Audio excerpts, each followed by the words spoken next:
बोले श्यावर रामचंद्र भगवान की जय। बोलिए गणेश भगवान की जय। श्री हरिनारायण भगवान की जय। शंकर भगवान की जय। हनुमंत लाल की जय। ए दुखदाह दही दिन छाती, भूख न बासर नींद न राती।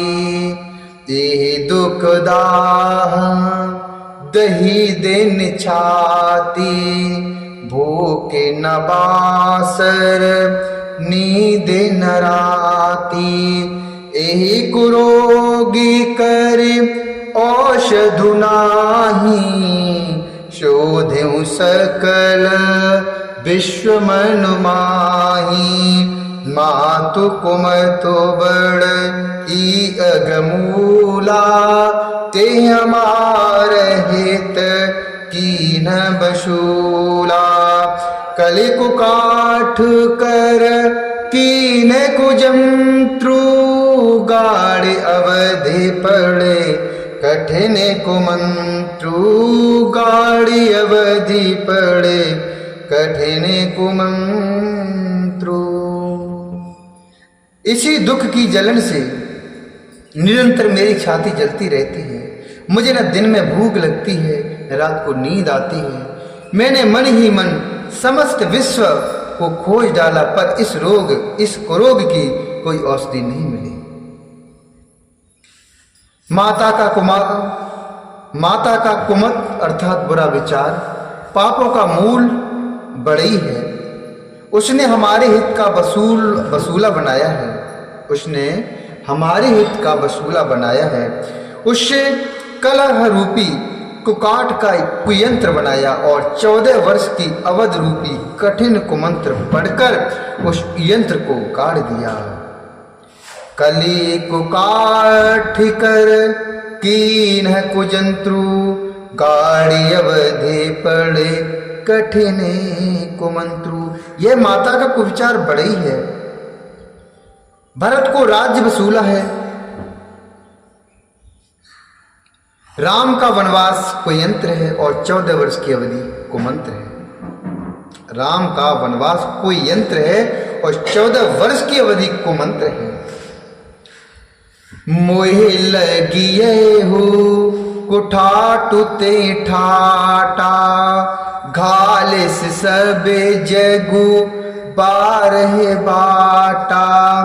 मिटई को जोगु राम फिर आए, बसई अवध नहीं आनव पाए। भरत बचन सुने मुनि सुख पाई, सबहि कीने बहु भांति बड़ाई। ताति करहु जन सोचु विशेषी, सब दुख मिटी है राम पग देखी।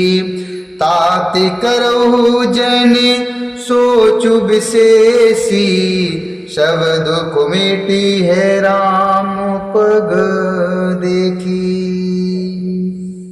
मेरे लिए उसने यह सारा कुठाट अर्थात बुरा साज रचा और सारी जगत को 12 बाट अर्थात छिन्न भिन्न करके नष्ट कर डाला।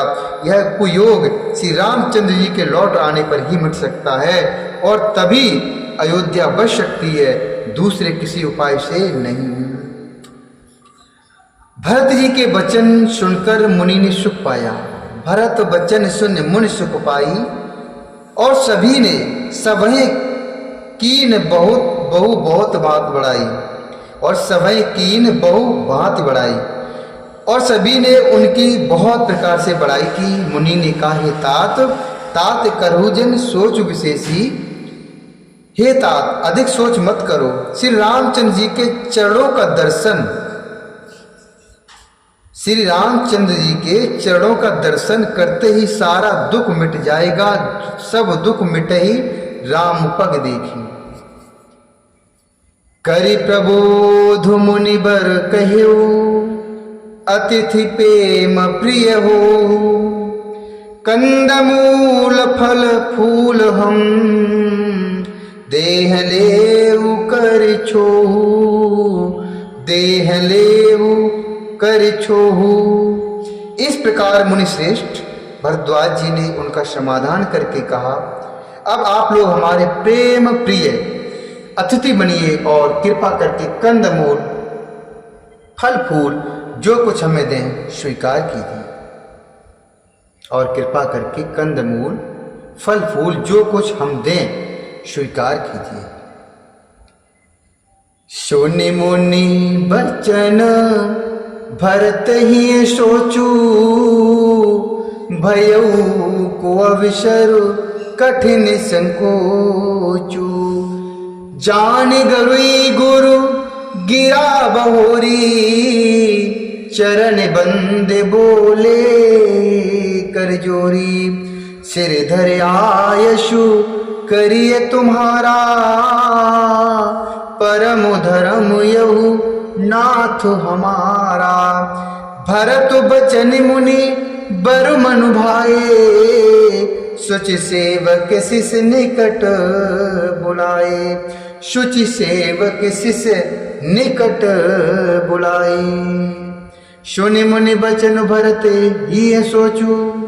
मुनि के वचन सुनकर भरत के हृदय में सोच हुआ कि यह बेमौके बड़ा बेढब संकोच आ पड़ा। फिर गुरुजी अर्थात गुरुजनों की वाणी को महत्वपूर्ण अर्थात आदरणीय समझकर चरणों की वंदना करके हाथ जोड़कर बोले, श्रीधर आयशु करिए तुम्हारा।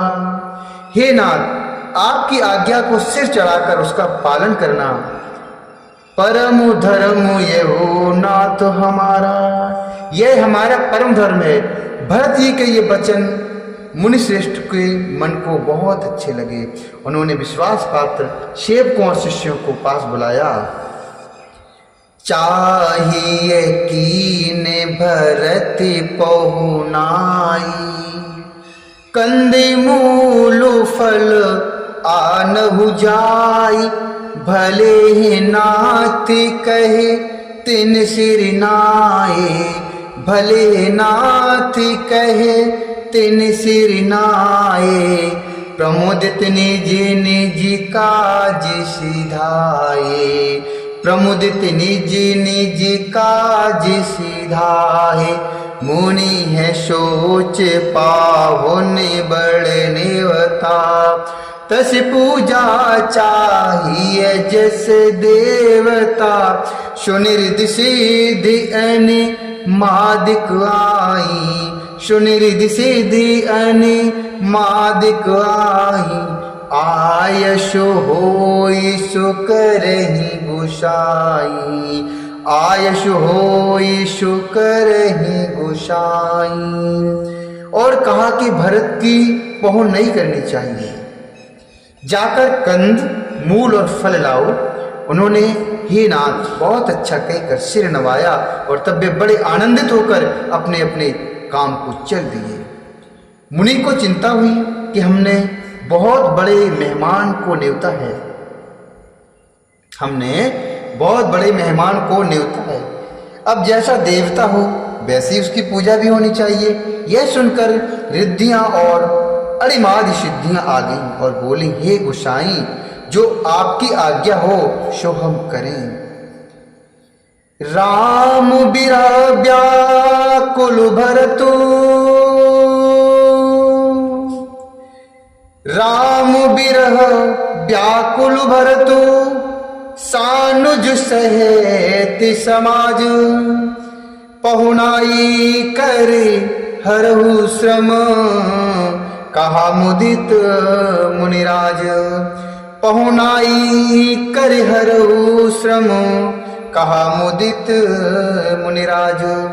मुनिराज ने प्रसन्न होकर कहा, छोटे भाई शत्रुघ्न और समाज सहित भरत जी श्री रामचंद्र जी के ग्रह में व्याकुल हैं, इनकी पहुनाई अर्थात आतिथ्य सत्कार करके इनके श्रम को दूर करो। रिधि सिधि सिर धरे मुनि बरबानी, बड़ भागे